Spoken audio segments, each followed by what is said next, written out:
올림피아드에서 금메달 딴 고등학생이 있습니다. 아, 그래요? 아, 나 최연소 얘기인 줄 알았더니 아니었던 모양이네. 안녕하세요. 서울과학고등학교 3학년 이현주입니다. 올해 국제 수학 올림피아드에서 출전해서 만점으로 세계 1위를 한 금메달 딴 박수 한번 축하합니다.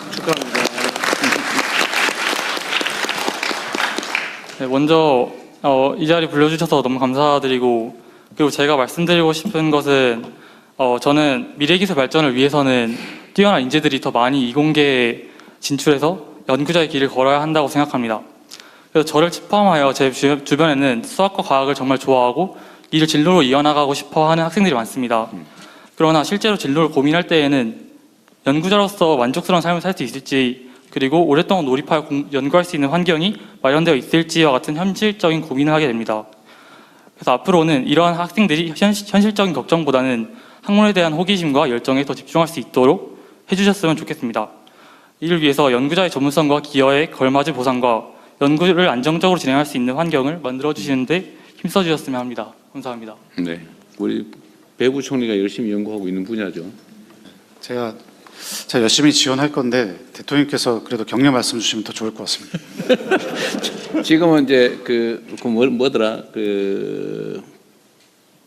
평생 연구 보장 제도 그런 걸 한번 해보기로 했었죠 그때. 국가과학자 제도. 그런 부분도 있고, 그러니까 어쨌든 저희가 대한민국이 정말 연구를 잘할 수 있는 환경, 그리고 다양한 첨단 기술까지 실제로 우리 지금 시드 프로젝트 하는 이유가 이제 이런 우리가 하고 있는 어떤 그 기반 기술들이 미래 산업과 연결되는 이 실증, 상용화까지 지금 우리가 타겟팅하는 거거든요. 그런 환경들을 잘 만들어 갈 거고, 그런 환경들을 우리 대통령님께서 좀 잘 지원해 주실 겁니다. 나한테 슬쩍 뛰는기는데. 알겠습니다. 좋은 제안이고요. 이게 그래서 그 소위 과학 분야, 과학기술 분야에 역량 소질이 있는 인재들이 다 먹고 사는 문제 걱정 때문에 다 특정 과로 다 몰린다고 하는 건 매우 슬픈 일이죠. 그렇게 되지 않도록 시스템을 좀 정비하는 필요가 있겠는데, 저 카이스트에서 나중에 특별 채용은 아니고, 그래서 이 카이스트로 가시면 거기서 학부 대학원 하다가 교수로 네, 가는 길이 있을 것 같은데. 지금처럼 이렇게 수학 잘하는 학생들, 저희 기초과학도 워낙 중요하기 때문에 장기적인 기초과학은 오랫동안 연구할 수 있게 별도로 뭐 빨리 가는 이런 미래기술들하고는 별도로 중요한 역량으로 관리를 하고요. 최근에는 우리 정부에서 많이 신경 써주셔서 이노코아 같은 뭐 포스닥 프로그램이라든가, 그 다음에 저희가 지금 선진국 대비 없는 그 스텝 사이언티스트 같은 그런 새로운 직군을 가지고 학교를 조금 더 고도화하는 작업을 하면서 이렇게 특히 기초과학 하는 사람들이 중간에 그 일자리, 그리고 고도화되는 고급 전문가로 성장하는 그 징검다리도 만들고 그러고 있어서 지금 과학기술정보통신부의 그 노력이 서서히 이제 실체로 나타나면서 아마 고도화될 거라고 믿고요. 네. 저기 박홍근 장관님께서 많이 밀어주시면 좀 규모가 있게 더 잘 될 것 같습니다. 저번에 우리 이현준 학생 같은 사람들이 장래에 대한 걱정을 안 하고 기초과학 분야의 연구를 원하는 만큼 평생 하든지 뭐 일정 기간 하든지 할 수 있는 시스템은 저희가 잘 만들어 보겠습니다. 네, 또 누구? 네, 한 분 딱 들은 두 분. 네, 두 분 얘기. 들어주셨는데요. 저기도 계시네. 네, 저희 우측 세 분 얘기를 짧게 한 번씩 다 듣고 네. 마치도록 하겠습니다. 네, 좋습니다. 저희 우측 2열에 계신 분부터 먼저 말씀 부탁드립니다. 예, 그 관련 얘기가 나와서 저도 연세대학교 물리학과에서 학생들 가르치고 있는 김근수 교수입니다. 저도 이제 관련된 얘기가 나와서 기초 연구에 대해서 다시 한번 강조해 말씀드리고자 합니다. 저는 우리가 지금 시점에서 미래의 성장 동력을 논하자면 한 10년, 20년 전에는 우리가 어떤 모습으로 지금을 준비해 왔었나를 좀 살펴볼 필요가 있다고 생각합니다. 지금 이제 AI 양자 같은 분야가 첨단 기술로 각광받지만 한 10년, 20년 전만 하더라도 사실 이 분야가 이토록 떠올릴지는 좀 예측하기 쉽지 않았다고 생각하고요. 특히 제가 좀 더 익숙한 양자 분야로 말씀을 드리면 제가 학생이던 시절에 아주 평범한 기초 물리학 분야였던 것으로 기억합니다. 사실 이게 과학기술 발전이 가속되고 있음을 감안하면 아마도 오늘로부터 10년, 20년 뒤에는 AI 양자가 아닌 뭔가 새로운 분야가 부상할 가능성이 높을 텐데 그 분야는 제 생각에는 아마 지금 우리 눈에 평범해 보이는 기초 과학 분야일 가능성이 높다고 생각을 합니다. 물론 이제 어떤 분야가 떠오를지 모르기 때문에 이렇게 정책을 펴시는 입장들에서 보면 이제 기초 연구에 꾸준히 투자한다는 게 뭔가 조금 비효율적으로 느껴질 수도 있다고 생각하는데요. 이제 그렇지만 기초 연구가 강하면 미래에 어떤 분야가 떠오르더라도 그것과 관계없이 그 변화에 재빨리 발맞춰 선도적 입지를 차지해 나갈 수 있는 유연성이 생길 수 있고요.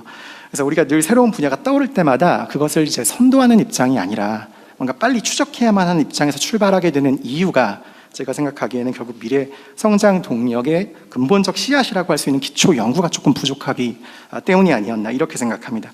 그래서 이제 과학기술 선진국에서는 제가 지금 말씀드린 이런 부분을 잘 간파하고 있기 때문에 이제 현재 각광받고 있는 전략 분야에 투자하는 것과 동시에 뭔가 이제 연구자 주도형 기초 연구에도 이제 상당히 투자를 아끼지 않고 있는 것이 아닌가 이런 생각이 들고요. 그래서 이제 분야와 관계없이 이렇게 대체 불가한 우리가 뭐 엔진 같은 걸 생각한다면 오히려 강한 기초 연구라는 말씀 드리고 싶었고 관련해서 이제 연구자 주도의 이제 연구비 포션이라든지 아니면 이제 대학의 이제 필요한 블락 펀딩이라든지 이런 부분들에 좀 더 신경을 많이 써주셨으면 하는 당부입니다. 네. 기초과학, 기초인문학 이런 데가 매우 취약해지고 있는 건 사실이죠. 알겠습니다. 또 아까 손 들으셨던 분 세 네, 분의 저희 한정에서 우측의 2열의 뒤쪽 말씀 듣겠습니다. 네, 안녕하세요. 저는 블루포인트 대표를 맡고 있는 이용환입니다. 저희 회사는 기술 스타트업에 초기에 투자를 하고 지원을 해주는 투자 기관입니다. 최근에 굉장히 그 산업의 상황이나 사회 상황이 가장 큰 특징이 너무 변화가 빠르고 그것도 불확실성이 커졌다는 점인데요. 이걸 대응하기 위해서는 제가 생각하기에는 속도, 유연성 그리고 대담성이라고 생각합니다. 근데 이런 것들을 이제 하기 위해서 여러 주체가 있는데 저는 좀 다른 관점에서 투자 기관이기 때문에 모험 자본의 역할에 대해서 조금만 설명을 드려보겠습니다. 실은 모험 자본의 역할이 지금은 이제 투자를 적당한 수준의 어떤 기업들이 오면 그걸 해주는 것이 있는데 아까 말씀드린 속도나 대담성, 그 다음에 유연성을 좀 더 확보를 하려면 훨씬부터 초기에 모험 자본이 개입돼야 된다고 저는 생각을 하고 있습니다. 예를 들면 이런 우수한 연구자들이 또는 그 결과물을 가지고 창업을 해도 이런 것들이 이제 사업화되는 과정에서 연구자들끼리 보는 시장과 또 미래가 또는 훨씬 더 다를 수가 있거든요. 그래서 그런 것들을 처음에 산업의 전문가는 물론이고 모험 자본이나 이런 투자가들의 좀 적극적인 그런 지원이나 개입이 필요한 상황이라고 생각합니다. 그 이유는 기술 스타트업은 이 기술이 어려울수록 그리고 대담할수록 손익분기점을 달성하는 기간이 저 미래 뒤로 유예될 수밖에 없습니다. 그래서 영업이익을 가지고 회사를 유지하는 것이 근본적으로 힘들기도 하거니와 그래서 정부의 지원 플러스 모험 자본에 대한 재정적인 캐시플로우가 이 산업의 굉장히 큰 특징이라고 볼 수가 있습니다. 그래서 투자가들이 처음부터 이제 좀 많은 영역에서 참여를 했으면 좋겠고요. 그 분야로 첫 번째는 정부 과제를 만들 때도 연구자들이 기술 수요조사 RFP 같은 거를 이제 중점적으로 만드는데 산업 전문가뿐만 아니라 투자자들도 이런 기술 수요조사를 할 때 좀 적극적으로 의견을 반영할 수 있으면 완성된 기술 자체가 훨씬 더 시장에 그리고 자본시장에 좀 더 적합하게 좀 개발이 될 수 있지 않을까 생각이고요. 그다음 두 번째는 이게 이제 더 적극적으로 개입하는 경우가 이제 해외에서 많이 나오고 있는데 투자자가 스스로 투자 기관이 스스로 스타트업을 만드는 경우입니다. 컴퍼니 빌딩이라고 하는데요. 최근에는 이런 사례들이 해외적으로 한 2,000여 개의 기관들이 이제 만들고 실적들이 나온 게 통계적으로 나오고 있습니다. 같은 성과물을 달성하는데 시간이 거의 절반밖에 안 걸리는 걸로 이제 나오고 있거든요.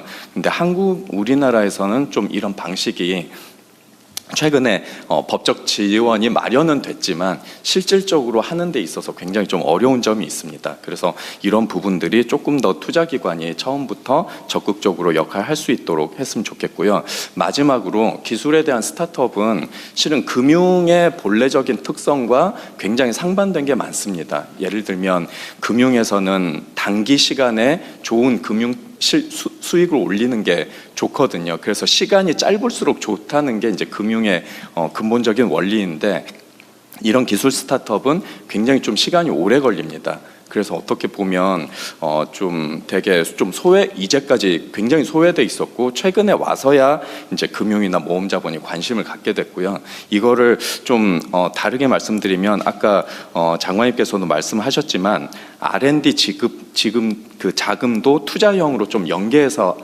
이렇게 좀 지원하시겠다는 말씀도 하셨고, 실제로 이 모험 자본이 기술 기업에 투자될 때는 굉장히 좀 장기적인 방식으로 설정돼야 되는데, 지금은 그런 사례가 거의 없었습니다. 그래서 좀 장기적으로 설정된 자금과 여기에 참여하는 자본가들에 대한 좀 베너핏을 설계를 해주면 좀 더 훨씬 좀 이런 좀 그 네. 변화무쌍한 대응하는데 도움이 될 것 같습니다. 감사합니다. 어쨌든 공공의 역할이 지금까지는 지원 아니면 융자, 뭐 2차 보존 등등 요 두 가지였는데, 그 중간 형태로 아까 말씀하신 대로 이제 모험 투자, 지원보다는 낫겠지만 위험성은 다 감수하는. 물론 당연히 장기 투자하고, 지원은 아예 주고 끝나는 거니까. 근데 그 중간 형태면은 뭐 장기적으로 투자하는 게 아무 문제가 없겠죠.